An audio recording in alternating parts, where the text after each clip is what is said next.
ആവർത്തന പുസ്തകം 14-ാം അധ്യായം. നിങ്ങൾ നിങ്ങളുടെ ദൈവമായ യഹോവയ്ക്ക് മക്കളാകുന്നു.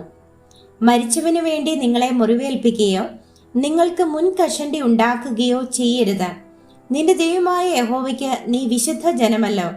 ഭൂതലത്തിലുള്ള സകല ജാതികളിലും വെച്ച് തനിക്ക് സ്വന്തം ജനമായിരിക്കാൻ യഹോവ നിന്നെ തിരഞ്ഞെടുത്തിരിക്കുന്നു.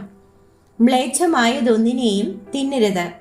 നിങ്ങൾക്ക് തിന്നാകുന്ന മൃഗങ്ങൾ ആവിത്: കാള, ചെമ്മരിയാട്, കോലാട്, കലമാൻ, പുള്ളിമാൻ, കടമാൻ, കാട്ടാട്, ചെറുമാൻ, മലയാട്, കവരിമാൻ.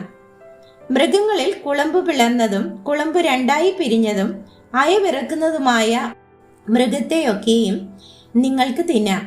എന്നാൽ അയവിറക്കുന്നവയിലും കുളമ്പ് പിളർന്നവയിലും തിന്നരുതാത്തവ ഏവയെന്നാൽ ഒട്ടകം, മുയൽ, കുഴിമുയൽ. അവ അയവിറക്കുന്നു എങ്കിലും കുളമ്പ് പിളർന്നവയല്ല, അവ നിങ്ങൾക്ക് അശുദ്ധം. പന്നി, അത് കുളമ്പ് പിളർന്നതെങ്കിലും അയവിറക്കുന്നില്ല, അത് നിങ്ങൾക്ക് അശുദ്ധം. ഇവയുടെ മാംസം തിന്നരുത്, പിണം തൊടുകയും അരുത്.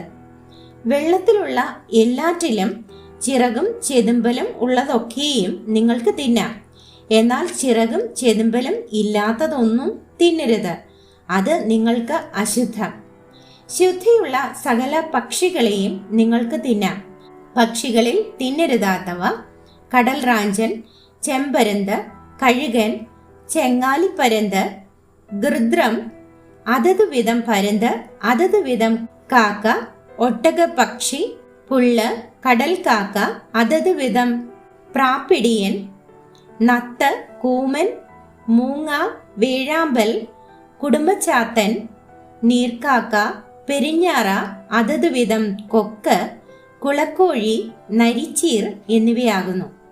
ചിറകുള്ള ഇഴജാതിയൊക്കെയും നിങ്ങൾക്ക് അശുദ്ധം, അവയെ തിന്നരുത്. ശുദ്ധിയുള്ള പക്ഷികളെയൊക്കെയും നിങ്ങൾക്ക് തിന്നാം. താനെ ചത്ത ഒന്നിനെയും തിന്നരുത്, അത് നിന്റെ പട്ടണങ്ങളിലുള്ള പരദേശിക്ക് തിന്മാൻ കൊടുക്കാം, അല്ലെങ്കിൽ അന്യജാതിക്കാരന് വിൽക്കാം. നിന്റെ ദൈവമായ യഹോവയ്ക്ക് നീ വിശുദ്ധ ജനമല്ലോ. ആട്ടിൻകുട്ടിയെ അതിന്റെ തള്ളയുടെ പാലിൽ പാകം ചെയ്യരുത്. ആണ്ടുതോറും നിലത്ത് വിതച്ചുണ്ടാകുന്ന എല്ലാ വിളവിലും ദശാംശം എടുത്തു വയ്ക്കണം. നിന്റെ ദൈവമായ യഹോവയെ എല്ലായ്പ്പോഴും ഭയപ്പെടുവാൻ പഠിക്കേണ്ടതിന് നിന്റെ ദൈവമായ യഹോവ തന്റെ നാമം സ്ഥാപിപ്പാൻ തെരഞ്ഞെടുക്കുന്ന സ്ഥലത്ത് നീ നിന്റെ ധാന്യത്തിൻ്റെയും വീഞ്ഞിൻ്റെയും എണ്ണയുടെയും ദശാംശവും നിന്റെ ആടുമാടുകളുടെ കടിഞ്ഞൂലുകളെയും അവന്റെ സന്നിധിയിൽ വെച്ച് തിന്നേണം. നിന്റെ ദൈവമായ യഹോവ നിന്നെ അനുഗ്രഹിച്ചിരിക്കുമ്പോൾ നിന്റെ ദൈവമായ യഹോവ തന്റെ നാമം സ്ഥാപിപ്പാൻ തിരഞ്ഞെടുക്കുന്ന സ്ഥലം വളരെ അകലെയും അത് കൊണ്ടുപോകുവാൻ കഴിയാതെ വണ്ണം വഴി അതിദൂരവുമായിരുന്നാൽ അത് വിറ്റ് പണമാക്കി പണം കയ്യിലെടുത്ത് നിന്റെ ദൈവമായ യഹോവ തിരഞ്ഞെടുക്കുന്ന സ്ഥലത്തേക്ക് കൊണ്ടുപോകണം.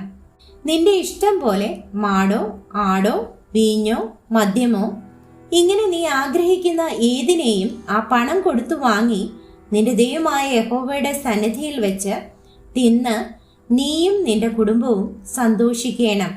നിന്റെ പട്ടണങ്ങളിലുള്ള ലേവ്യനെ മറന്നു കളയരുത്, അവന് നിന്നോടുകൂടെ ഓഹരിയോ അവകാശവും ഇല്ലല്ലോ. 3 ആണ്ട് കൂടുമ്പോൾ 3-ാം സംവത്സരത്തിൽ നിനക്കുള്ള വിളവിന്റെ ദശാംശമൊക്കെയും വേർതിരിച്ച് നിന്റെ പട്ടണങ്ങളിൽ സംഗ്രഹിക്കണം.